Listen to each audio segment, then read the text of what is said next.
کوئی لاکھ ہمیں پابند کرے، کوئی لاکھ ہمیں پابند کرے، اسلام کی دعوت زندہ ہے۔ سے نکالنے کی اپنی امت کے ہر فرد کو جہل سے نکالنے، ایک ذمہ داری ہر نبی اپنی امت کے ہر فرد کو جہل سے نکالنے کی، اور ایک ذمہ داری ہر نبی کی اپنی امت کے ہر فرد کو اللہ تبارک تعالیٰ کی معصیت اور نافرمانی سے نکالنے۔ نبیوں کا دو بنیادی کام ہوتا ہے، اپنی امت کے ہر فرد کو جہالت سے نکال کے علم میں لاتے اور معصیت اور گناہوں سے نکال کر اللہ کے اطاعت اور بندگی دلاتے۔ نبیوں کے دو بنیادی ذمہ داری، اپنی امت کے ہر فرد کو جہالت سے نکال کے علم میں لاتے اور اپنی امت میں بسنے والے ہر فرد کو اللہ تبارک تعالیٰ کی نافرمانی اور گناہوں سے نکال کر اللہ کی اطاعت اور بندگی پہ لاتے ہیں۔ کیونکہ جہالت اور معصیت یہ دو بڑی بنیادیں ہیں جو انسانوں کی تباہی اور بربادی کا سب سے بنیادی سبب۔ علماء نے لکھا ہے دنیا کے اندر جتنی قومیں ناکام ہوئی ہیں، برباد ہوئی ہیں، اگر ان کی ناکامی کی وجوہات اور بربادی کے اسباب پہ غور کیا جائے گا، دو چیزیں خلاصہ نکلے گی، جہالت اور معصیت۔ کیا خلاصہ؟ جہالت اور معصیت، اپنے پیدا کرنے والے سے جاہل ہونا اور اپنے پیدا کرنے والے کا نافرمان ہونا۔ جب مسلمان اللہ تبارک تعالیٰ کا نافرمان ہوتا ہے تو دو بڑی خیروں سے محروم ہوتا ہے۔ جب مسلمان اللہ کا نافرمان ہوتا ہے دو بڑی خیروں سے محروم ہوتا ہے۔ سب سے بڑی خیر اللہ کی رضا مندی، اللہ تبارک تعالیٰ کی معصیت، اللہ تبارک تعالیٰ کی معصیت کے ساتھ اللہ کی رضا کبھی جمع نہیں ہو سکتی۔ لا یرضیٰ لعبادہ الکفر، اللہ تبارک تعالیٰ اپنی معصیت کو کبھی پسند نہیں کرتا، اللہ تعالیٰ اپنی معصیت کو کبھی پسند نہیں کرتا۔ مسلمان جب اللہ تبارک تعالیٰ کا نافرمان بنے گا، اللہ تبارک تعالیٰ کی رضا سے محروم ہو جائے گا۔ فإن اللہ لا یرضیٰ من قوم فاسقین، اللہ تبارک تعالیٰ فسق پر کبھی راضی نہیں۔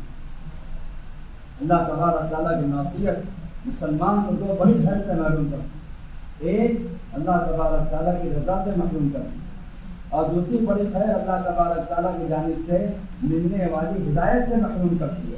فإن اللہ لا یهدی القوم الفاسقین، فإن اللہ لا یهدی القوم الفاسقین، اللہ تبارک تعالیٰ فسق اور فاسق لوگوں کو ہدایت نہیں دیتا۔ فسق کی بنیاد پر آدمی، معصیت کی بنیاد پر انسان اللہ کی رضا سے محروم ہوتا ہے اور اللہ تبارک تعالیٰ کی جانب سے ملنے والی ہدایت سے محروم۔ انبیاء کرام علیہ السلام اپنی امت کی ہر فرد کو جہالت سے نکالتے، اپنی امت کے ہر فرد کو اللہ کا تعارف کراتے، اللہ کی صفات کا تعارف کراتے، اللہ تبارک تعالیٰ کے ضابطوں کا تعارف کراتے۔ علماء کی خصوصی ذمہ داری انبیاء کا وارث ہونے کی وجہ سے دنیا میں بسنے والے ہر مسلمان کو اللہ تبارک تعالیٰ کی جہالت سے نکالنا ہے۔ تین قسم کا جہل ہوتا ہے مسلمان، تین قسم کا جہل ہے مسلمان، اللہ کی ذات کے بارے میں، اللہ کی صفات کے بارے میں، اللہ تبارک تعالیٰ کے ضابطوں کے بارے میں، تین قسم کا جہل ہوتا ہے۔ نبیوں کی بنیادی ذمہ داری ہوتی تھی وہ اپنی امت کی ہر فرد کو اللہ کا تعارف کرا، اللہ کی صفات کے تذکرے کرتے اور اللہ تبارک تعالیٰ کے ضابطوں کا تعارف کرا، بنیادی ذمہ داری۔ اور ہر نبی کا بنیادی کام ہوتا تھا اپنی امت کی ہر فرد کو اللہ تبارک تعالیٰ کی نافرمانی اور گناہوں سے نکال کر اللہ کی اطاعت اور بندگی پہ کھڑا کر۔ وَلَقَدْ أَرْسَلْنَا مُوسَىٰ بِآيَاتِنَا أَنْ أَخْرِجْ قَوْمَكَ مِنَ الظُّلُمَاتِ إِلَى النُّورِ۔ نبیوں کا بنیادی کام ہوتا تھا کہ اپنے قوم کے ہر فرد کو ظلمات اور تاریکیوں سے نکال کر اللہ کی اطاعت اور بندگی پہ۔ علماء اور ائمہ انبیاء کے وارث ہیں۔ اس وراثت کا سب سے بنیادی تقاضا یہ ہے کہ ہر عالم نبی کی طرح، ہر امام نبی کی طرح اپنی مسجد میں آنے والے ہر مسلمان کو اور اپنے محلے میں رہنے والے ہر فرد کو جہالت سے نکالے۔ یہ بنیادی ذمہ داری نبی کریم صلی اللہ علیہ وسلم نے اس ذمہ داری کو کیسے پورا کیا، اس ذمہ داری کو کیسے پورا کیا؟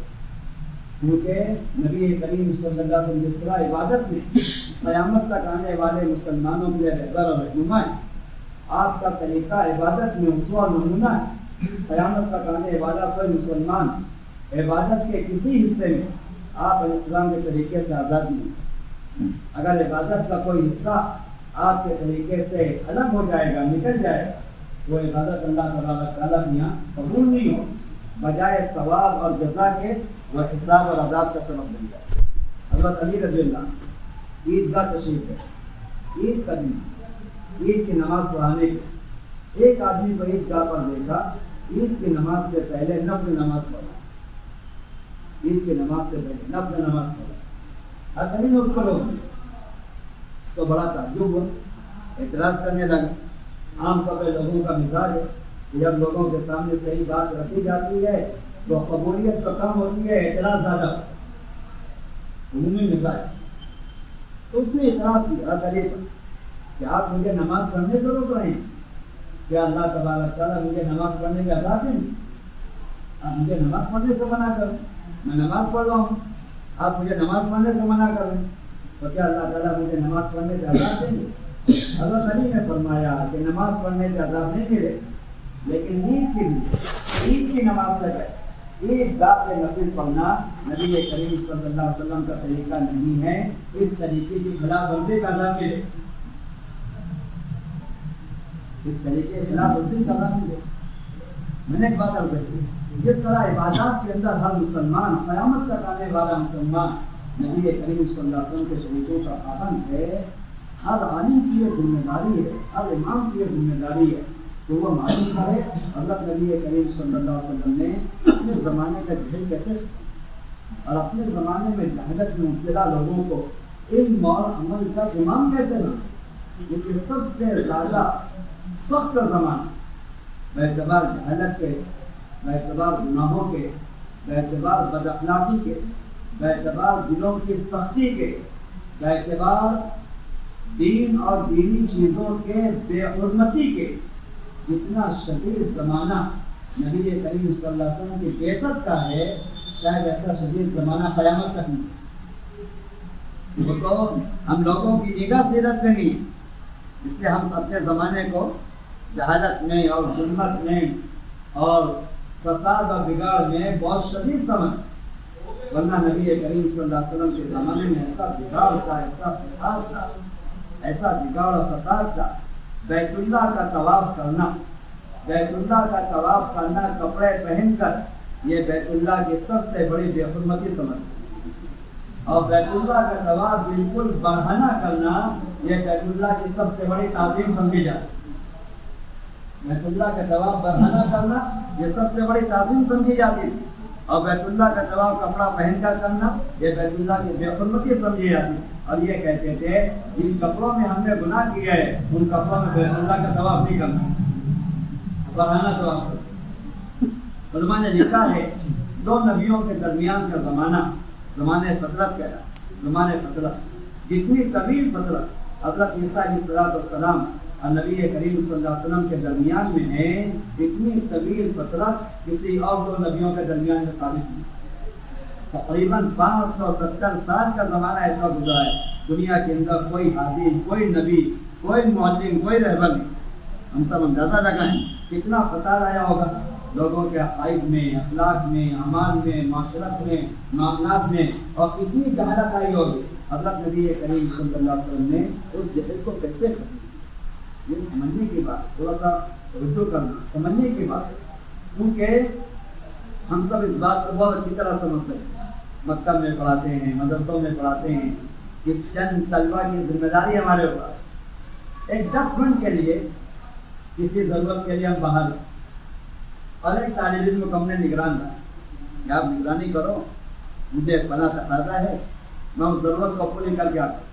ایک 10 منٹ کے لیے کلاس کا ذمہ دار استاد کلاس سے باہر چلا گیا، 10 منٹ کے بعد واپس آتا ہے، وہ نگران ذمہ دار طالب علم 100 قسم کی شکایت پیش کرتا ہے، فلاں نے فلاں کو مارا ہے، اس نے اس کی ٹوپی اڑائی ہے، اس نے اس کی کتاب پھینکی ہے، اس نے اس کو برا بھلا کہا ہے۔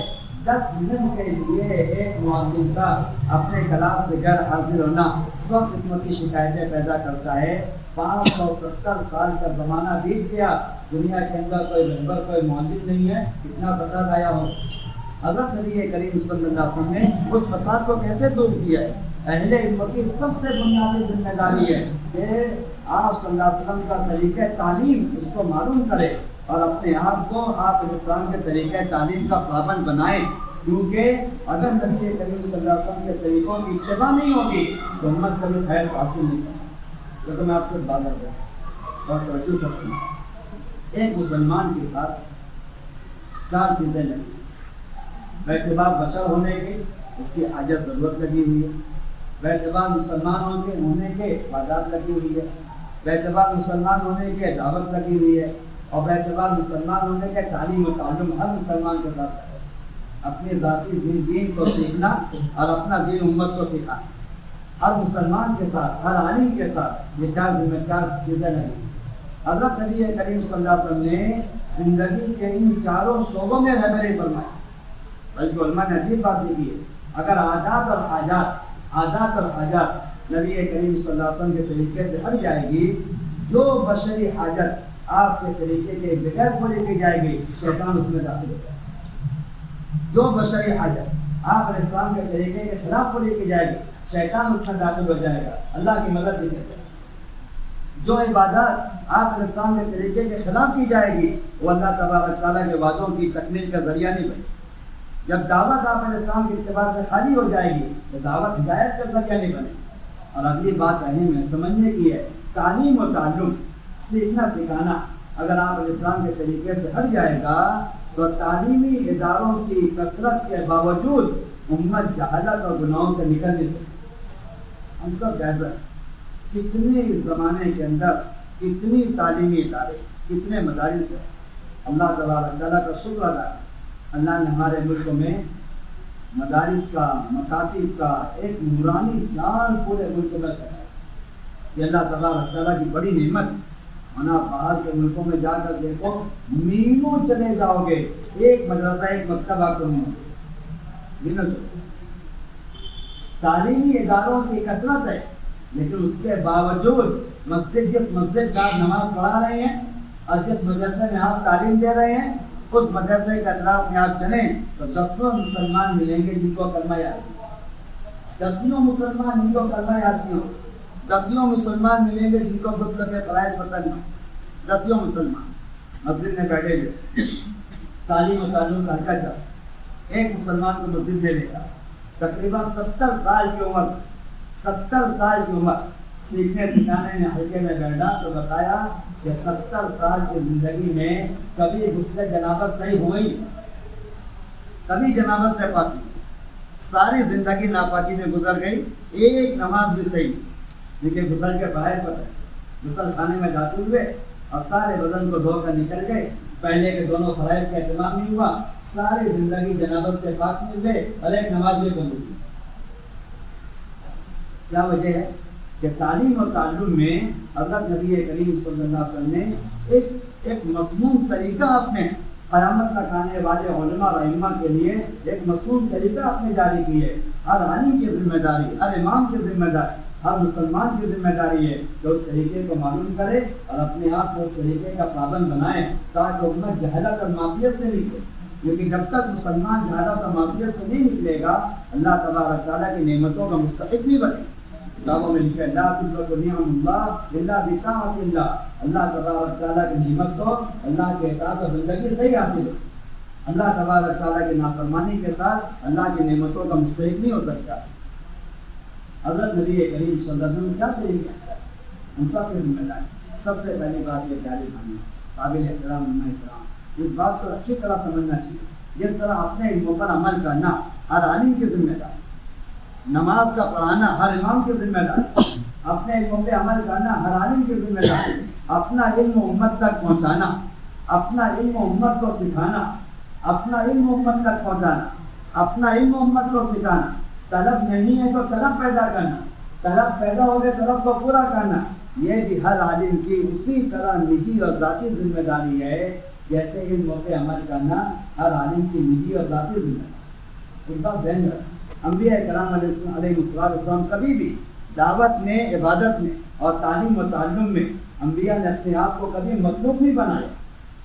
مطلوب کہ ہم سے کوئی پوچھے گا تو ہم اس کو علم سکھائیں، ہم سے کوئی مطالبہ کرے گا ہم اس کے سامنے اللہ تبارک تعالیٰ کی صفات کے تذکرے کریں، ہم سے کوئی مطالبہ کرے گا ہم اس سے دین کی بات کریں گے۔ حضرت نبی کریم صلی اللہ علیہ وسلم ساری زندگی اپنے آپ کو دعوت میں، عبادت میں، تعلیم و تعلم میں آپ نے اپنے آپ کو طالب بنایا۔ آپ طالب بنا کر چلتے، ایک ایک مسلمان کے پاس جا کر آپ طلب پیدا کرتے تھے، طلب پیدا ہوئی ہے طلب پوری کرتے تھے۔ ہم یہ نہیں کہہ سکتے ہیں کہ بھائی کہ کوئی ہم سے پوچھے گا تو ہم دین سکھائیں گے، کوئی ہم سے پوچھے گا تو ہم اس کو سکھائیں گے، کوئی ہم سے پوچھے گا تو ہم اس کو شریعت کی تعلیم دیں گے، اور اگر ہم سے کوئی مطالبہ نہ کرے تو ہماری کوئی ذمہ داری نہیں ہے۔ قیامت تک آنے والے علماء کو یہ عذر پیش کرنے کا حق نہیں ہے۔ حضرت نبی کریم صلی اللہ علیہ وسلم اپنے زمانے کے اندر اس عذر کو ختم کر دیا اور قیامت تک آنے والے علماء اور ائمہ کو سمجھایا ہے جس طرح اپنے علموں پہ عمل کرنا نجی اور ذاتی ذمہ داری ہے، اپنا علم امت تک سکھانا، امت تک پہنچانا یہ ہر عالم کی نجی اور ذاتی ذمہ داری۔ آپ علیہ السلام کا معمول تھا، طلب نہیں ہے طلب پیدا کر۔ سردی کا موسم ہے، آپ باہر نکلے، سخت سردی ہوائیں چل رہی ہے، ایک درخت پہ ٹہنی آپ نے اٹھائی، اس کے پتے گرنے لگے، آپ نے پوچھا کہ سلمان مجھ سے پوچھتے نہیں ہو یہ عمل میں نے کیوں کیا؟ آپ نے عمل کیا، طلب پیدا، پوچھتے نہیں عمل کیوں کیا؟ اور سلمان نے فرمایا اللہ کو بتا دیجیے آپ نے عمل کیوں کیا؟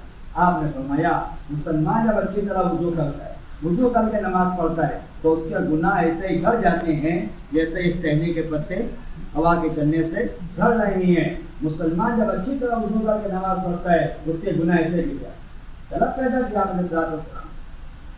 مسند احمد کی روایت ہے، قبیصہ ابن مخالف بوڑھے صحابی نبی کریم صلی اللہ علیہ وسلم کے پاس، آپ نے پوچھا کیسے آنا ہوا؟ کہنے لگے یا نبی اللہ رفع عظمی کبیرہ سنی، عمر بہت بڑی ہو چکی ہے، ہڈیاں بہت کھوکھلی ہو چکی ہے، میں آپ کے پاس علم حاصل کرنے فقیت کا ذکر انجمن، میں آپ کے پاس آیا ہوں، آپ مجھے علم سکھائیں۔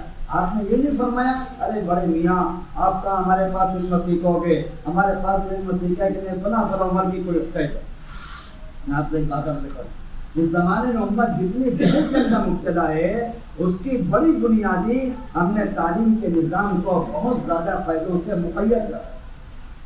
علماء نے لکھا ہے تعلیم کی منفعت تعمیم میں، تعلیم کی منفعت تعمیم عام طور کوئی قید نہیں، کوئی عمروں والا، کوئی عمروں والا، کسی بھی خطے والا، کسی بھی علاقے والا، طلب ہو نہ ہو، کسی بھی قبیلے کا والا، جتنا علموں کو عام کرو گے اتنا جہل ختم ہوگا، اور جتنا علموں کو پرداس سے مقید کرو گے اتنا جہل آ۔ آپ علیہ السلام نے یہ نہیں فرمایا کہ آپ تو بوڑھے ہو چکے ہو، ہمارے پاس یہ عمر ہے، ہمارے پاس یہ نصاب ہے، ہمارے پاس تو ذہانت ضروری ہے، ہمارے پاس تو ذہین ہونا ضروری ہے، آپ کی عمر نہیں ہے واپس چلے جائیں۔ آپ نہیں، آپ مرحبا مرحبا یا قبیصہ ما مرر بشجر ولا نظر ولا حجر الا استغفر لك الله۔ قبیصہ تم جس پتھر کے پاس، جس درخت کے پاس، جس ڈھیلے کے پاس سے گزرے ہو اس نے تمہارے لیے استغفار کیا۔ آپ نے دیکھا جب کسی بوڑھے سے ملاقات کریں گے آپ سلام مصافحہ کریں گے، جہاں آپ خیریت پوچھیں گے وہ اپنے آزار کا تذکرہ کریں، بابا کیا حال ہے خیریت سے؟ ارے بیٹا ٹھیک ہے، گھٹنوں پہ بہت درد، ارے بھائی صاحب صحیح ہے، آنکھوں سے دکھائی نہیں دے، ارے باپ صحیح سب صحیح ہے، ہاتھوں میں راشا رہتا ہے۔ عام طور پر بوڑھے اپنے آزار کی شکایت کرتے ہیں۔ آپ علیہ السلام نے دیکھ لیا ان کی کیا حاجت ہے، جیسی حاجت تھی آپ نے ویسی تعلیم دی۔ آپ نے فرمایا اذا صلیت الصبح فقرأ ثلاثا، فجر کی نماز پڑھ کے یہ دعا 3 مرتبہ پڑھ لو، سبحان اللہ العظیم وبحمدہ ولا حول ولا قوة الا باللہ۔ طبرانی شریف کی روایت ہے تعافى من العمى، اللہ تمہاری آنکھوں کی حفاظت کریں گے، کبھی اندھے نہیں۔ تعافى من الجنون، اللہ تمہارے دماغ کی حفاظت کریں گے، پاگل کبھی نہیں ہو۔ تعافى من الفالج، اللہ بدن کی اعضاء کی حفاظت کریں گے، لقوہ کبھی نہیں ہوگا۔ وتعافى من الجذام، کوڑ کی بیماری سے اللہ حفاظت فرمائیں گے، کوڑ کی بیماری میں کبھی مبتلا نہیں ہوگا۔ جیسی حاجت ہے ویسے تعلیم۔ حضرت نبی کریم صلی اللہ علیہ وسلم نے امت کو تعلیم دینے میں امت کی طلب کا آپ نے انتظار نہیں کیا، بلکہ آپ نے طلب پیدا کی ہے، طلب پیدا ہونا طلب پورا کی ہے۔ آپ علیہ السلام طلب پیدا کرتے تھے اور طلب کو پورے کرتے۔ اگر ہمارے علماء کرام، ہمارے یہ علماء اگر مسجد کے اندر بیٹھ کر اپنا فارغ وقت مسجد میں لے کر ایک ایک مسلمان کا کلمہ، وضو، نماز، قرآن، فرائض، عقائد، سنتیں، دعاؤں کے سکھانے کا اہتمام کر لے، اللہ تبارک تعالیٰ کی ذات سے امید ہے پوری بستی کا جہل ختم۔ اللہ تبارک تعالیٰ نے مسجدوں میں ایسی عمومیت رکھی کہ مسجد میں ہر مسلمان آ سکے، ہر مسلمان مسجد میں آ سکے، اور ہر عمل خیر مسجد میں کیا جا سکے، ہر عمل خیر مسجد میں کیا جا سکے۔ اگر وہ مسجد کے ائمہ علماء کرام اپنا فارغ وقت 1 گھنٹہ 2 گھنٹہ فجر بعد عصر بعد مغرب بعد مسجد کے اندر بیٹھ جائے اور آنے والے ایک ایک مسلمان کا کلمہ ان کو نماز قرآن سے ہی کرا، حضرت نبی کریم صلی اللہ علیہ وسلم نے کبھی بھی آپ نے اس بات میں تفصیص نہیں کی کہ بھائی ہماری شان تو اونچی چیزوں کے سکھانے کی ہے، ہم نیچے کی چیزیں کیوں سکھائیں؟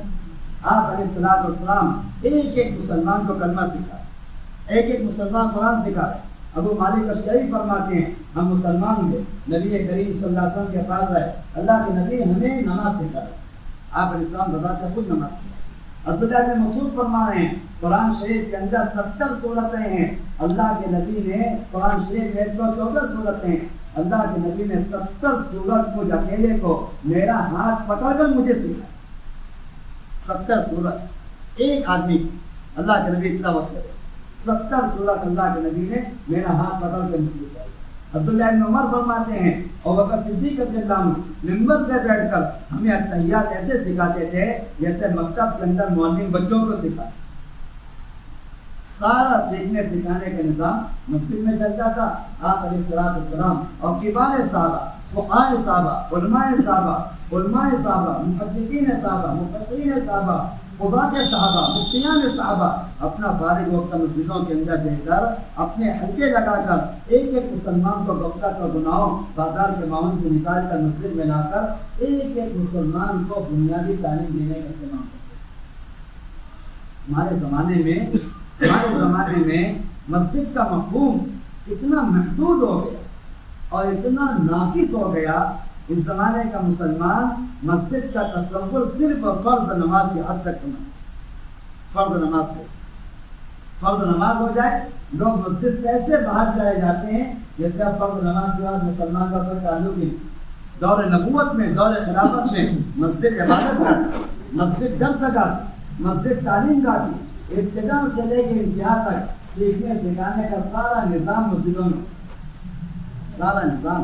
ہر مسلمان اپنا فارغ وقت مسجد میں دے گا، علماء اور قراء، فقہاء اور مفتیان اپنا فارغ وقت مسجد میں دے کر چھوٹے چھوٹے حلقے لگا کر ایک ایک مسلمان کا کلمہ، وضو، نماز، قرآن کے سیکھنے کا اہتمام کرتے۔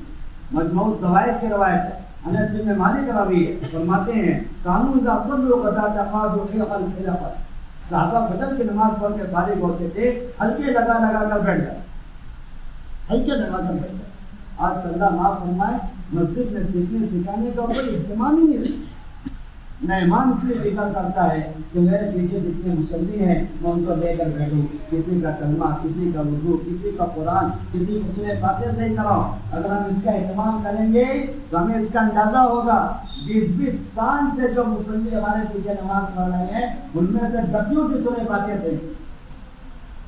ایک مسجد کے امام سے، مالیگاؤں کی مسجد کے امام سے ایک مذاکرے میں بیٹھے، مذاکرہ پورا ہوا تو مجھ سے کہنے لگے کہ میں نے اپنی مسجد میں جا کے اس کا اہتمام کیا۔ کہنے لگے کہ 20 سال کا ایسا مصلی، 20 سال میں ایک نماز بھی میں نے اس کی قضا نہیں کی، ایسا نماز کا اہتمام کرنے والا۔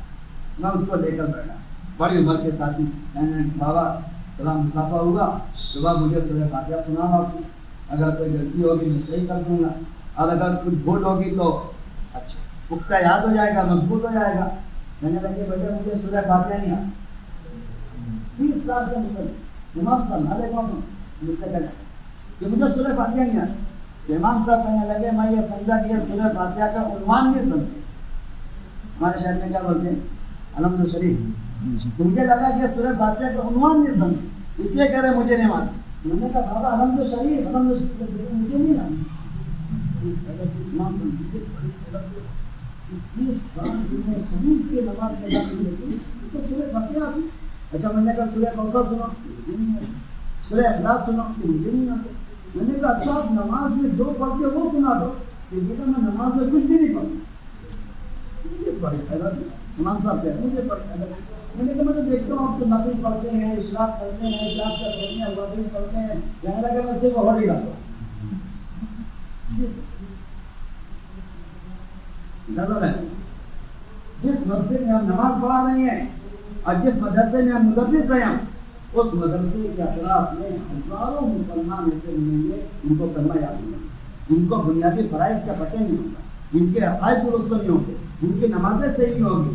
ہم یہ سوچ کے اتفاق کر لیتے ہیں کہ ہمارے اوپر صرف ان کی ذمہ داری ہے جو طلب لیتا ہے، اور جن کے پاس طلب نہیں ہے ہماری ان کی کوئی ذمہ داری نہیں ہے. اچھی طرح یہ بات سمجھنا چاہیے. یہ اس اللہ تبارک تعالیٰ کے یہاں قبول نہیں. اس طرح طالبین کو سکھانا ہر عالم کی ذمہ داری ہے.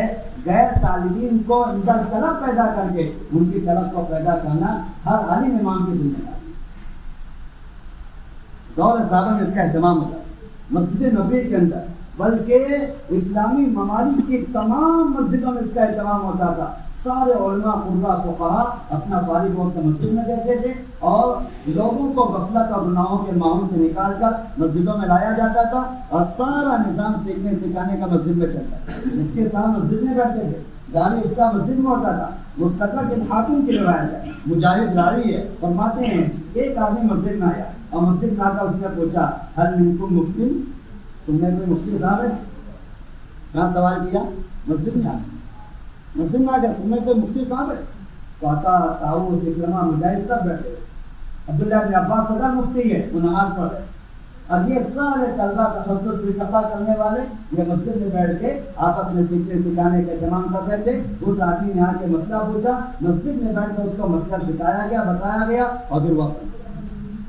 ابو درداء فرماتے ہیں میں دمشق کے جامع مسجد میں پہنچا، عید کا دن نہیں تھا، جمعہ کا دن نہیں تھا، کسی نماز کا وقت نہیں تھا، دو نماز کے درمیان کا وقت تھا.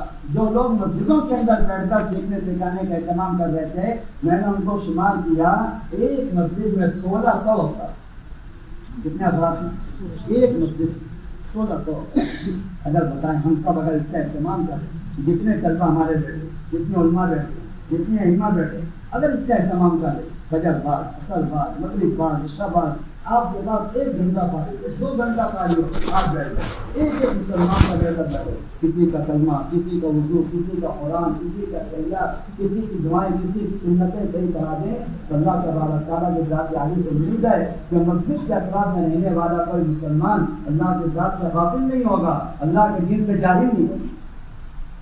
جب سے یہ مسنون طریقہ مسجدوں کے اندر سیکھنے سکھانے کا نظام مسجدوں سے ختم ہو گیا، امت کی اکثریت اللہ کی ذات سے غافل ہے، اپنی زندگی کے دین سے جاہل. لوگ سمجھتے ہیں مسجد صرف نماز کے لیے، حالانکہ دور نبوت میں مسجد پورے دین کو سکھانے کی درس ہے، پورے دین کو سکھانے. بلکہ علماء نے لکھا ہے، عجیب بات سنو، علماء نے لکھا ہے 600 سال کا زمانہ، تقریباً 600 سال تک زمانہ گزر گیا تھا مسجد کے باہر کوئی مدرسہ، کوئی درسگاہ، کوئی بڑی عمارت، کوئی بلڈنگ ایسی نہیں تھی جس میں سیکھنے سکھانے کا اہتمام ہوتا ہو. جس طرح عبادت مسجد کا عمل تھا، نماز مسجد کا عمل تھا، سیکھنا سکھانا مسجد کا، غفلت اور گناہوں کے ماحول سے نکال کر مسجدوں میں لایا جاتا تھا اور پورا دین مسجد کے سطح پر سکھایا. مولانا حسین احمد بدنی نے اپنی کتاب فتاوی شیخ الاسلام کے اندر نقل کیا ہے، حضرت نبی کریم صلی اللہ علیہ وسلم کے زمانے میں اور دور خلفاء کے اندر مسجد نبوی کے اندر روزانہ 20 اعمال. کتنا؟ 20 اعمال. اس زمانے کے لوگوں کو پتہ بھی نہیں کہ 20 اعمال کیا ہے. اس زمانے میں تو مسجد کا تصور نماز کے حد تک ایسا محدود ہو کر رہ گیا، اگر کوئی مسلمان نماز کے وقت کے علاوہ مسجد میں دکھائی دے تو دیکھنے والوں کا ایسا تعجب ہوتا ہے، ایسے تعجب سے پوچھتے ہیں مسجد میں کیا کر رہے؟ تو صبح 10 بجے دکھائی دیتے، دوپہر میں 3 بجے، رات میں 12 بجے، مسجد میں کیا کر رہے؟ ایسا تعجب دیکھنے والے کو. حالانکہ اتنا محمر اور گندا سوال ہے، جیسے کوئی مچھلی سے پوچھے پانی میں کیا کر رہے؟ بولو بھائی، کوئی مچھلی سے کیا پوچھے پانی میں کیا کر رہے؟ اتنا محمر، اتنا گندا سوال ہے. پانی تو اس کی حیات ہے، اس کی عزت ہے، اس کی حفاظت ہے. مسجد تو مسلمان کی حیات ہے، عزت ہے، حفاظت کی، ہدایت کی جگہ ہے، علم کی جگہ ہے، عمل کی جگہ ہے. بھلا جس مسلمان کا تعلق مسجد سے نہیں ہے، جس مسلمان کا تعلق مسجد سے نہیں ہے، اللہ کی قسم کھا کے بات کہی جا سکتی ہے اس کا تعلق اللہ کی ذات سے نہیں. جس مسلمان کا تعلق مسجد سے نہیں ہے، اللہ کی قسم کھا کے بات کہی جا سکتی ہے اس کا تعلق اللہ تبارک تعالیٰ کی ذات عالی سے نہیں ہے. دور صحابہ میں اس کا اہتمام ہوتا تھا، مسجدوں کے اندر بیٹھ کر پورا دین سکھایا جاتا. اور علی رضی اللہ عنہ کوفہ تشریف لے ایک شور سنا، شور مسجد کے اندر. یہ کیسا شور ہو رہا ہے، یہ کیسا شور مسجد کے اندر ہو رہا ہے؟ لوگوں نے بتایا کہ یہ مسجد میں قرآن شریف کے سیکھنے سکھانے کے حلقے لگے ہوئے ہیں. ایک معلم بیٹھا ہوا ہے اور وہ لوگوں کا قرآن صحیح کرا رہا ہے. آپ مسجد میں تشریف لائے، آپ نے دیکھا مسجد میں الگ الگ حلقے لگے ہوئے تھے قرآن شریف کو سیکھنے سکھانے کے. آپ نے دیکھ کے فرمایا ہؤلاء کانوا احب الناس الی رسول اللہ صلی اللہ علیہ وسلم. سب سے زیادہ اللہ کے نبی کا یہ محبوب لوگ ہے. سب سے مسجدوں میں قرآن کا سیکھنا سکھانا، نماز کا سیکھنا سکھانا. آپ علیہ السلام نے ایک مرتبہ 2 رکعت نماز منبر پہ چڑھ کے آپ نے پڑھی. آپ نے قیام کیا، رکوع آپ نے کیا، سجدہ آپ نے زمین پر کیا. آپ نماز پڑھ کر فارغ ہوئے. نماز پڑھ کے آپ نے فرمایا صلو کما رأیتمونی اصلی، جیسے مجھے نماز پڑھتے دیکھا ہے اسی طرح نماز پڑھ. آپ نماز کے معلم بھی ہے، آپ نماز کے منتقل بھی ہے، آپ نماز کے ترغیب بھی دے رہے ہیں، آپ نماز کی تعلیم بھی دے رہے ہیں، اور آپ نماز کی نگرانی بھی فرمائیں.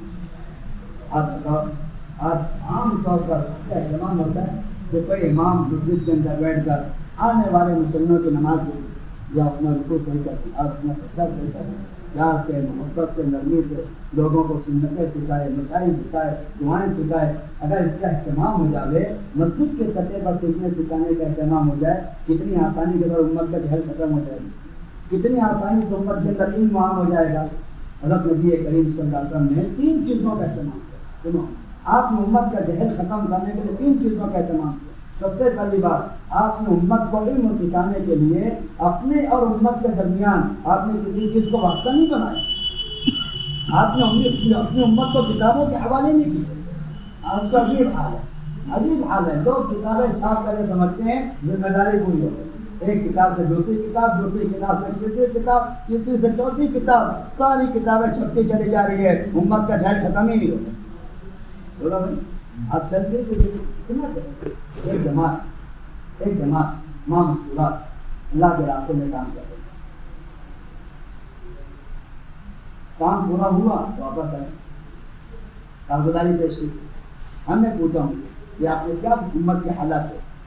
کہنے لگے ایک گاؤں میں ہمارا قیام، اس گاؤں کے تقریباً 10 کلومیٹر کی دوری پر دوسرا گاؤں، اور تقریباً 100 سے زیادہ مکانات مسلمانوں ہمارا قیام، اور پھر تیسرے دن وہاں جانا. وہاں کے لوگ ہم سے ملاقات کے لیے آئے.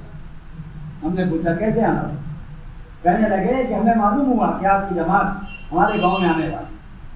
ہمارے گاؤں کے اندر تقریباً 100 سے زیادہ مکانات ہیں مسلمانوں میں، اور 500 سے زیادہ بالغ مردوں کی تعداد ہے.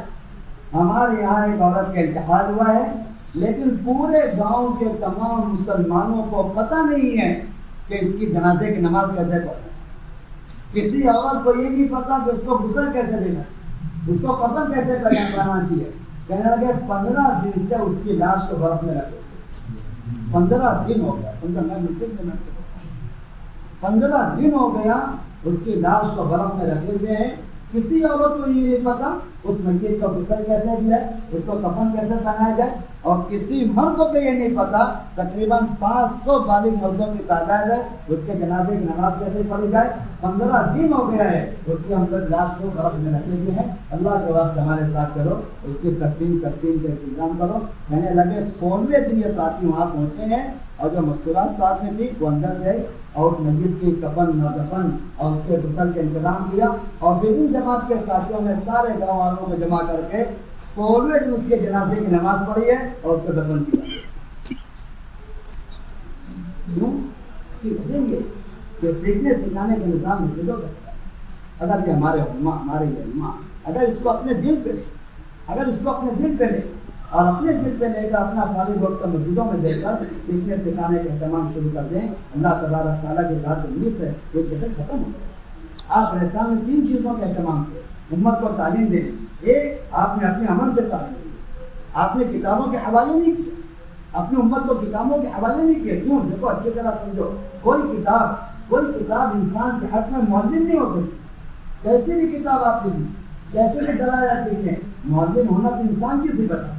بولو بھائی معلم ہونا کس کی صفت؟ انسان کی ہے. آپ نے اسلام فرمایا بورستو معلم، مجھے معلم بنا کے بھیجا گیا ہے. یعلمکم الکتاب، اللہ کے نبی معلم ہے. کتاب معلم نہیں ہو سکتی، کتاب مذکر نہیں ہو سکتی ہے. آپ بتاؤ اگر کوئی آدمی فجر کی نماز میں اٹھنا چاہے، کوئی آدمی فجر کی نماز میں اٹھنا چاہے، تہجد کی نماز میں اٹھنا چاہے، اپنے سر کے پاس ایک کتاب رکھ لے جس میں فضائل تہجد لکھے ہوئے ہیں، بڑی مشکلات احادیث کے حوالوں کے ساتھ تہجد کے فضائل لکھے ہوئے ہیں، اور اس کتاب کو اپنے سر کے پاس رکھ کر سو جائے، وہ کتاب اس کو بیدار کرے گی؟ جہاں اس کو کرو. تذکیر انسان کی صفت ہے. اللہ تعالیٰ ارشاد فرماتا فذکر انما انت مذکر، نبی جی آپ مذکر ہے. ایک معلم متعلم کے حق میں معلم و مذکر ہو سکتا ہے، کوئی کتاب کسی انسان کے حق میں مذکر نہیں ہو سکتی. نبی کریم صلی اللہ علیہ وسلم نے اپنی امت کو تعلیم دینے کے لیے آپ نے اپنی امت کو کتابوں کے حوالے نہیں کیا ہے، آپ نے اپنے عمل سے تعلیم دی ہے، اپنی صحبت میں آپ نے تعلیم دی ہے. غفلت اور گناہوں کے ماحول میں آپ نے علم نہیں پہنچایا. عجیب حیرت کی بات ہے، اس زمانے میں ہم لوگ علم جیسی نورانی چیز، اللہ کی ذات سے نکلا ہوا علم، قرآن حدیث کا نورانی علم، وہ نورانی علم ہم لوگ غفلت اور گناہوں کے ماحول میں پہنچائے اور اس کو بہت فخر سمجھتے ہیں کہ آپ کو اپنے ماحول سے نکلنے کی ضرورت نہیں ہے. آپ اپنے ماحول میں اپنی مجلس سے بیٹھے رہیں، فلاں بٹن آپ دبائیں، فلاں بٹن آپ دبائیں، سارا علم آپ کے پاس پہنچ جائے گا. صحابہ کے ذریعے طریقہ نہیں. دور صحابہ میں غفلت اور گناہوں کے ماحول سے نکالا جاتا تھا، بازاروں کے ماحول سے نکالا جاتا تھا، اور مسجد کے ماحول میں لا کر علم سکھایا جاتا. ابو ہریرہ رضی اللہ عنہ، بخاری شریف کی روایت ہے، آپ مدینے کے بازار میں تشریف لے. اللہ اکبر. آپ بتاؤ مدینے کے بازار میں جو نورانیت تھی نا، مدینے کے بازار میں وہ آج بڑے بڑے نورانی مجلسوں میں بھی نہیں ہوتی جو حضرت مدینے کے بازار میں. اتنا نورانی بازار. ابو ہریرہ رضی اللہ عنہ وہاں علم نہیں سکھائے، بلکہ آپ نے ان سب کو وہاں کے ماحول سے نکال کر مسجد کے ماحول میں پڑھا. اور آپ نے فرمایا ما عجزا، تم یہاں موجود ہو اور نبی کریم صلی اللہ علیہ وسلم کی میراث مسجد میں تقسیم ہو رہی ہے، تم یہاں کیا کر رہے ہو؟ ان سب کو وہاں کے ماحول سے نکالا، مسجد کے ماحول میں لے کر اور مسجد کے ماحول میں لا کے سیکھنے سکھانے کے. ایک درخواست ہمارے سارے ائمہ سے، سارے علماء سے یہ درخواست آپ کی خدمت کی ادباً عرض کی جا رہی ہے کہ ہم سب اگر اس کا اہتمام کریں، اللہ تبارک تعالیٰ کی ذات عالی سے امید ہے پوری دنیا کا جہل ختم ہے. ورنہ یہ عمومی جہل، وہ ماحول میں جتنا جہالت ہے اور ماحول میں جتنی ظلمت ہے، یہ جہالت اور ظلمت ہم میں سے کسی کو نہیں چھوڑی. ماحول میں جو چیز عام ہوتی ہے اس سے ہر ایک مبتلا ہے. مولانا الیاس صاحب رحمۃ اللہ علیہ فرماتے تھے کہ ماحول میں ایسی تاثیر ہوتی ہے جیسے تاثیر موسم ہوتی ہے. سردی کا موسم ہوگا ہر ایک متاثر ہوگا، گرمی کا موسم ہوگا ہر ایک متاثر ہوگا. ایسے بے دینی اور گناہوں کے ماحول سے ہر ایک متاثر. آپ اسلام ایک اہتمام دیا. دوسرا اہتمام حضرت نبی کریم صلی اللہ علیہ وسلم یہ کیا، آپ نے علماء صحابہ کو نقل حرکت دیا. علماء صحابہ، فقہاء صحابہ، قراء صحابہ، محدثین صحابہ، مفسرین صحابہ، آپ نے علماء کو نقل حرکت دیا. جو جتنے علم کا عالم ہوتا تھا وہ اپنے علم کو لے کر امت میں چلتا تھا. آپ نے علماء کو نقل حرکت دیا، کیونکہ علم نقل حرکت میں علم نقل حرکت میں تو جہل ختم ہوگا، ذکر نقل حرکت میں آئے گا تو غفلت ختم ہوگا، حق نقل حرکت میں آئے گا تو باطل ختم ہوگا. اللہ تبارک تعالیٰ نے باطل کے ظہور کو حق کی مجیت سے موقوف کیا. جاء الحق زهق الباطل. بتاؤ بھائی باطل کیسے مرے گا؟ پہلے حق آئے گا تو باطل مرے گا. سورج اپنی روشنی کو لے کے نقل حرکت کرتا ہے، دنیا کی ظلمت ختم ہو جاتی ہے. مسلمان اپنے اسلام کو لے کے نقل حرکت کرے گا، دنیا سے کفر ختم ہوگا. علماء اپنے علم کو لے کے نقل حرکت میں. حضرت نبی کریم صلی اللہ علیہ وسلم کے زمانے میں ایسا نظام نہیں تھا اور ایسا ماحول نہیں تھا کہ میں جس کے اندر طلب ہو وہاں کا سیکھے اور وہ سیکھ کر جائے، بلکہ آپ اسلام کے زمانے سنت یہ تھی، آپ علماء صحابہ کو، قراء صحابہ کو، فقہاء صحابہ کو آپ نقل حرکت میں. اس لیے آپ دیکھو ذرا سا توجہ چاہیے گا، پورے ذخیرے حدیث میں غور کریں. میں جب خاص کر علماء سے پورے ذخیرے حدیث میں غور کریں. قرآن شریف کی آیاتوں میں آپ غور کر لیں، کہیں بھی قرآن شریف کی کسی آیت میں اور آپ اسلام کی کسی حدیث میں آپ اسلام نے علم اور علماء کو جامد چیزوں کے ساتھ تشریح نہیں کی. جمود، جن چیزوں کے اندر جمود ہوتا ہے، جن چیزوں کے اندر قعود ہوتا ہے، جس میں نقل حرکت نہیں ہوتی ہے، ایسی مثال کہیں نہیں پاؤ گے۔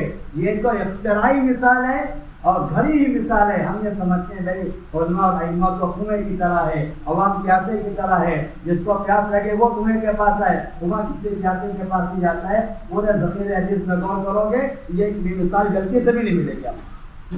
بلکہ میں آپ سے ایک بات عرض کروں، تھوڑا سا بات حق ہے، شاید تھوڑا طبیعت پہ بہت لگے گی لیکن بات حق ہے۔ علماء نے لکھا ہے علوم نبوت کو کنویں کے ذریعے تشریح دینا، علوم نبوت کو کنویں کے ذریعے تشریح دینا یہ علوم نبوت کی تمثیل نہیں ہے، علوم نبوت کی توہین ہے، تمثیل نہیں ہے۔ کنویں میں تو بہت پستی ہوتی ہے، علم میں تو بہت رفع، کنویں میں بہت پستی ہوتی ہے، بلکہ آپ دیکھو جس کنویں کا نفع ختم ہو جاتا ہے اس کی پستی میں اضافہ کیا ہے۔ بولو بھائی دیہات والے سمجھتے ہیں جس کنویں کا پانی ختم ہوتا ہے نا تو کیا کرتے ہیں اس کی گہرائی میں اضافہ کرتے ہیں۔ کنویں کے اندر بہت پستی ہوتی ہے، علم میں تو بہت رفع۔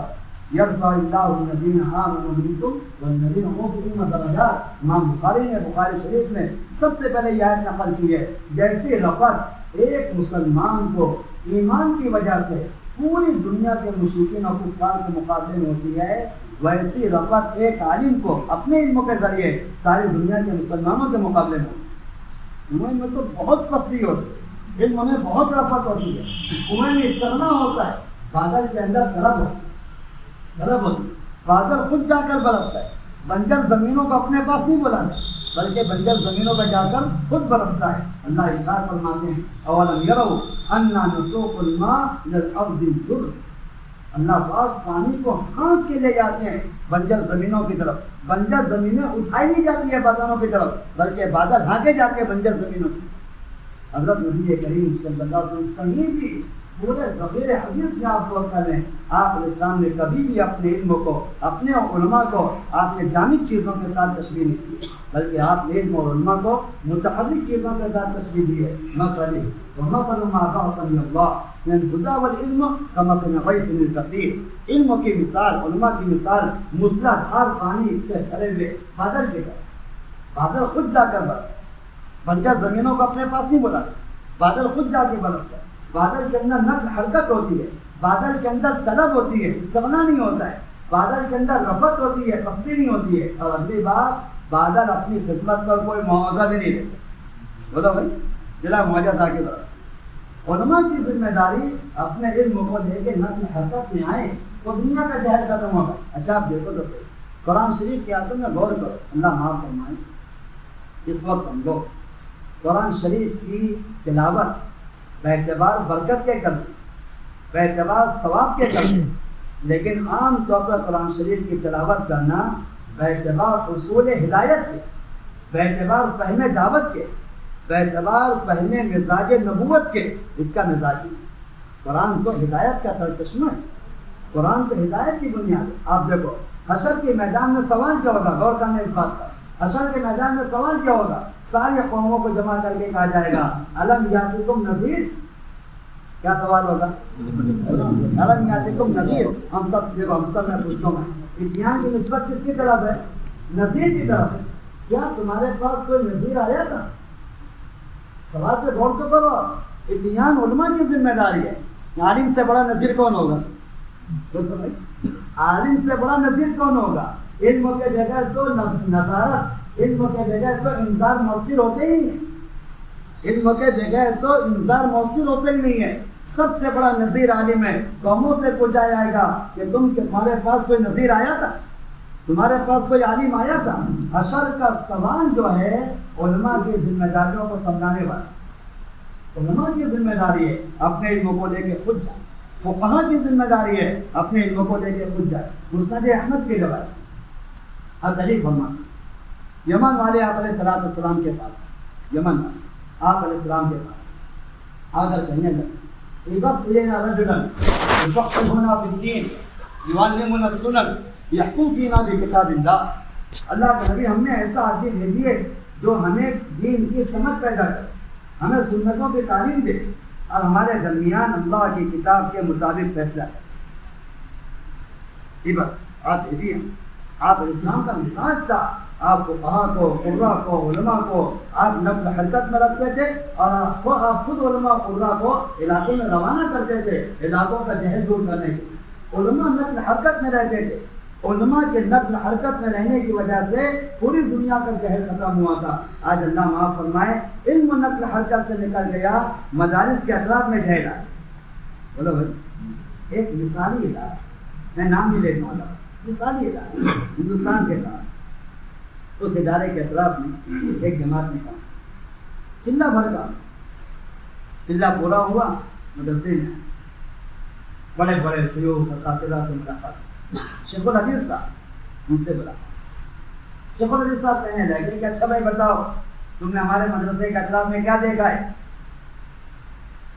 ساتھی کہنے لگے حضرت اگر ہم یہ تذکرہ کریں کہ آپ کے مدرسے کے اطراف میں اتنے مسلمان کلمہ نماز نہیں جانتے ہیں تو آپ کہیں گے کہ یہ تو عمومی کارگزاری ہے پورے ملک کو۔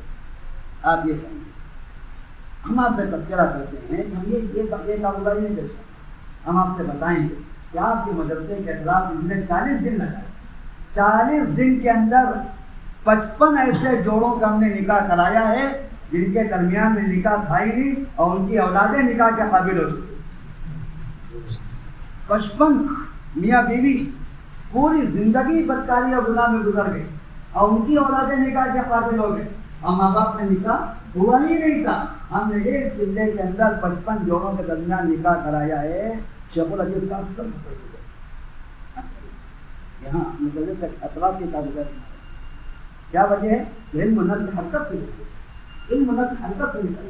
نبی کریم صلی اللہ علیہ وسلم کے زمانے میں علماء صحابہ، قراء صحابہ، فقہاء صحابہ، مفتیان صحابہ اور محدثین صحابہ اپنے اپنے علم کو لے کے نقل حرکت کرتے تھے۔ حضرت معاویہ رضی اللہ عنہ کا سنو سے اپنے اسلاف کی باتیں بہت توجہ سننا چاہیے۔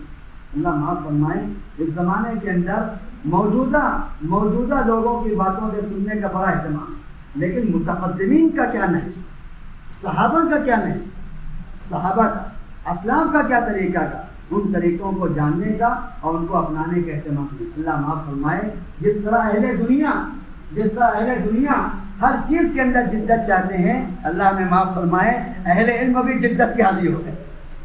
کوئی نیا طریقہ لاؤ، کوئی نیا طریقہ لاؤ، حالانکہ دین پرانا ہے تو طریقہ بھی تو پرانا چلے گا۔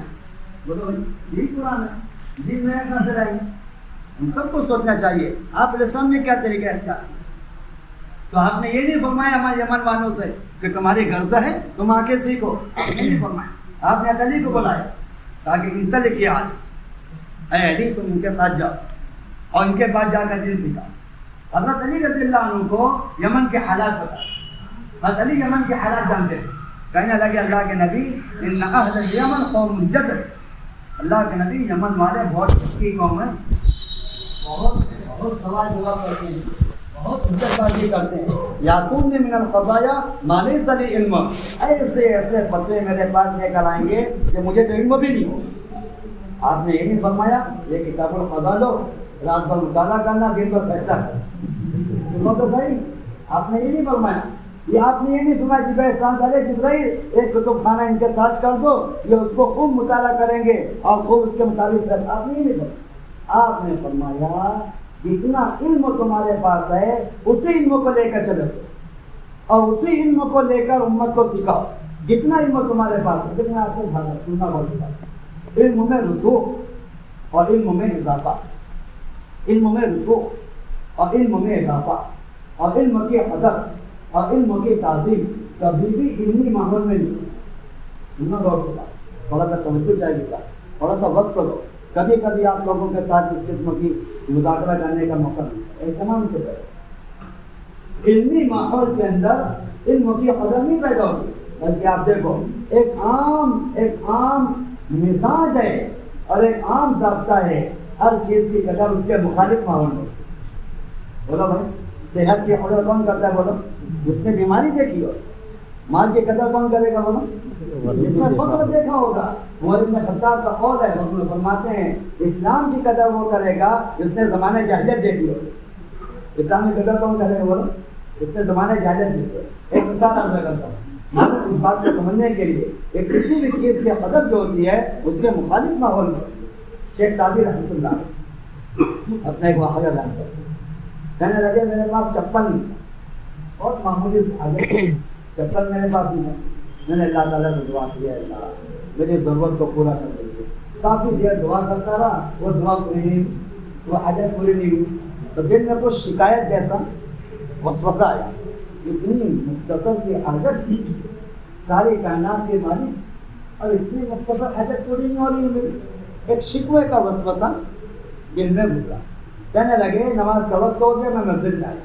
جیسے ہی مسجد میں داخل ہوا, سب سے پہلے جس مسلمان پہ میری نگاہ پڑی اس کا دونوں پیر نہیں تھے, دونوں پیر اس کے کٹے ہوئے. کہنے لگے جیسے ہی میں نے اس کو دیکھا, وہ شکوے والے کیفیت شکر سے بدل گیا کہ میں تو چپل کی کمی پہ رہ رہا ہوں, یہاں تو پیر ہی نہیں ہے.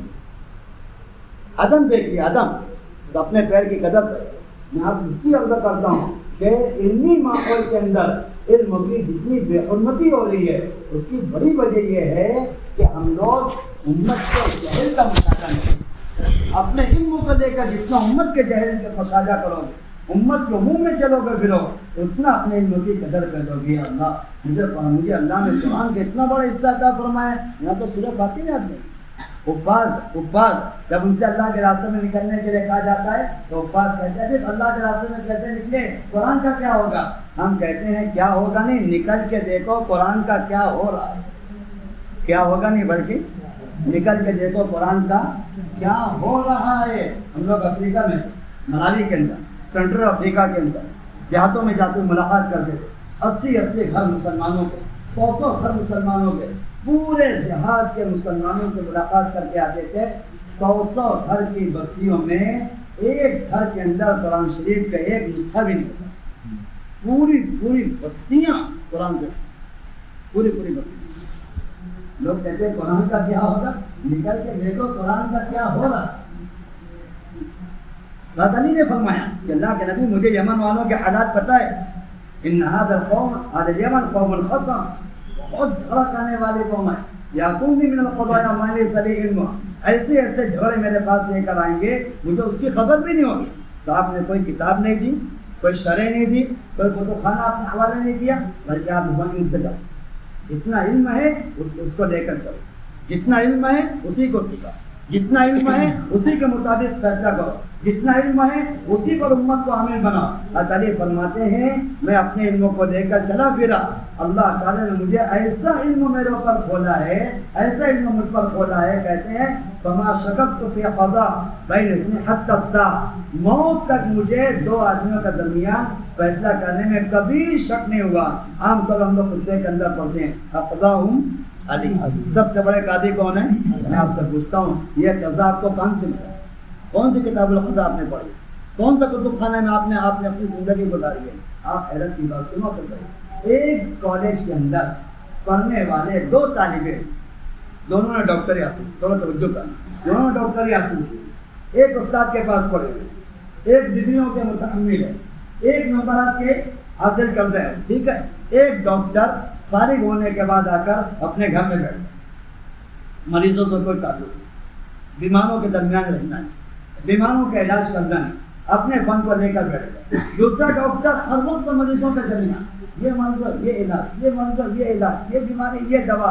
1 سال کا زمانہ گزر جائے, آپ دل پہ ہاتھ رکھ کے بتاؤ جس ڈاکٹر نے سال بھر کا زمانہ مریضوں کے درمیان گزارا ہے, اس کو دوائیں جتنی یاد ہو, اس کو اپنے فن میں جتنا تجربہ ہوگا, اس کو دواؤں کا جتنا استعداد ہوگا, آیا اس ڈاکٹر کو ہو سکتا ہے جس نے سال بھر گھر کے اندر گزارا.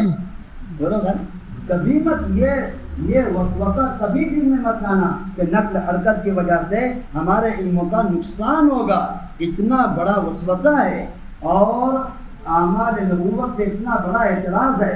انبیاء کرام علیہ السلام کے جتنے اعمال ہوتے ہیں, دعوت اللہ کے نبی کا عمل ہے, تعلیم اللہ کے نبی کا عمل ہے, عبادت اللہ کے نبی کا عمل ہے. آپ علیہ السلام کے جتنے اعمال ہوتے ہیں, اعمال نبوت آپس میں ایک دوسرے کے معاون تو ہوتے ہیں, خارج اور مضر نہیں ہوتے.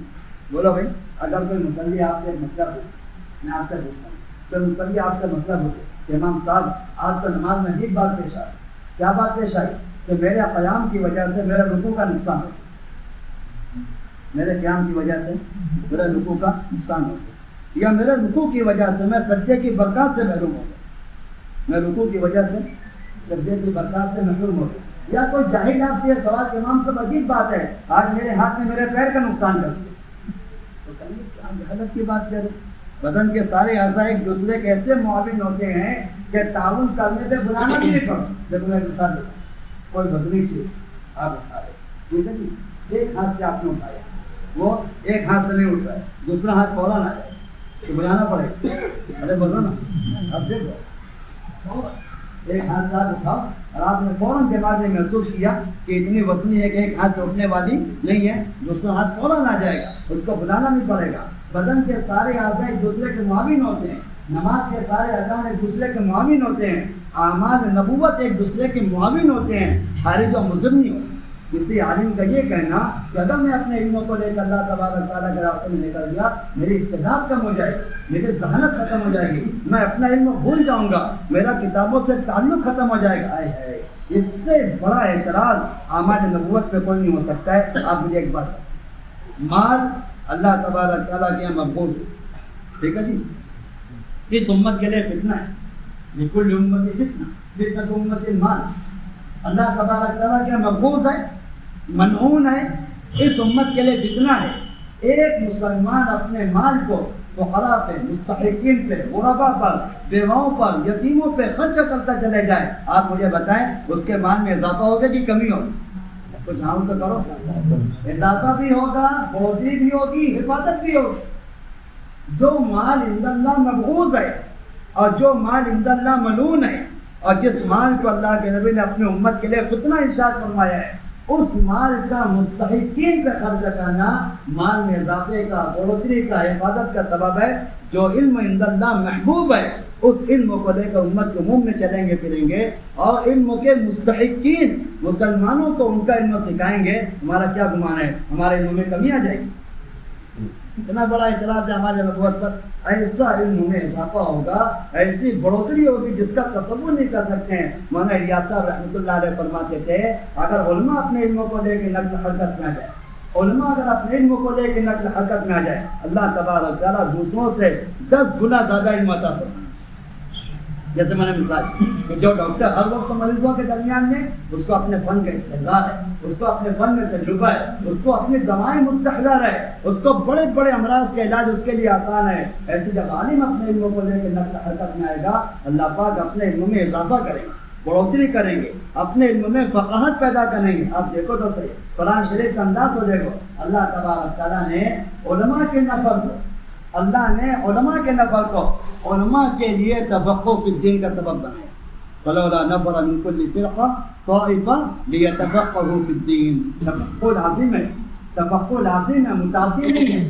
تفقہ لازم ہے, متعدی نہیں ہے. لازم اپنے لیے ہوتا ہے, متعدی دوسروں کے لیے ہوتا ہے. علماء اپنے علموں کو لے کے جتنا نقل حرکت میں آئیں گے, اتنا علم کا استحضار ہوگا, علم میں اضافہ ہوگا, علم میں بڑھوتری ہوگی, علم میں رسوخ پیدا ہوگا. اپنے علموں کو لے کے نقل حرکت میں آئیں. مفتی کفایت اللہ صاحب رحمۃ اللہ علیہ, مولانا الیاس صاحب رحمۃ اللہ علیہ کے ساتھ عمومی گشتوں میں, میوات کے جلسوں میں, عمومی گشتوں میں مولانا الیاس صاحب کے ساتھ عمومی طور پر ایک ایک مسلمان کے پاس جا کر کلمہ, وضو, نماز, قرآن کے سکھانے کی مشق کرتے تھے. اللہ نے ایسا رسوخ عطا فرمایا تھا, کتابوں کے اندر لکھا ہے 1,00,000 جزئیات فقہ کے مفتی کفایت اللہ کو ایسے یاد تھے جیسے بہترین حافظ کو قرآن ہے. ایسے 1,00,000 جزئیات. علامہ انور شاہ کشمیری رحمۃ اللہ علیہ جب مفتی کفایت اللہ کو دیکھتے تھے تو کہتے تھے اپنے وقت کا ابو حنیفہ ہی. علامہ انور شاہ کشمیری کا مفتی کفایت اللہ صاحب کو دیکھتے تو کہتے اپنے وقت کا ابو حنیفہ ہے. نظام الدین اسٹیشن پہ بیٹھے, نظام الدین اسٹیشن پہ بیٹھے ہوئے, ایک صاحب نے ایک پرچہ پیش کیا. اس میں ایک سوال لکھا تھا, ٹرین کے آنے میں کچھ تاخیر, ٹرین میں کوئی بیٹھنے کی جگہ نہیں. حضرت نے دیکھا ٹرین میں آنے میں تاخیر ہے تو ٹرین کی پٹری پہ بیٹھ گئے, جیب سے قلم نکالا, وہیں جواب لکھا, حوالہ لکھا, صفحہ نمبر لکھا, اور نیچے دستخط کی, اور وہ پرچہ لپیٹ کو اس کے حوالے کیا کہ بھائی مہر جیب میں رکھنا میری عادت نہیں ہے, مدرسہ امینی آ کے مہر لگا لیں. مہر جیب میں رکھنا میری عادت نہیں ہے, امینی آ کر مہر لگا لینا. اپنے علموں کو لے کے جتنا نقل حرکت میں آئیں گے اتنا اپنے علموں کا استقلال کرو. اللہ کا فضل ہے اس وقت تو سب سے زیادہ نقل حرکت علماء کی ہو رہی ہے. 2600 سے زائد علماء ہیں جو اس وقت نور علم کو ساتھ آئے. اللہ جزائے خیر عطا فرمائے. سب سے زیادہ لاک ڈاؤن کے زمانے میں اور اس کے بعد سے لے کے اب تک سب سے زیادہ نقل حرکت علماء کی ہے. اس وقت تو جتنا رجوع اور جتنا خروج اہل علم کی جانب سے ہو رہا ہے اتنا رجوع خروج عوام کی جانب سے نہیں. 2600 سے زائد علماء ہیں اور نور الملک کو سال لگا. 300 سے زائد علماء ہیں جو بیرون ملک کو دوسرا سال لگا رہے. 14 جماعتیں دوسرے سال کے کام کر کے واپس آ چکی ہے.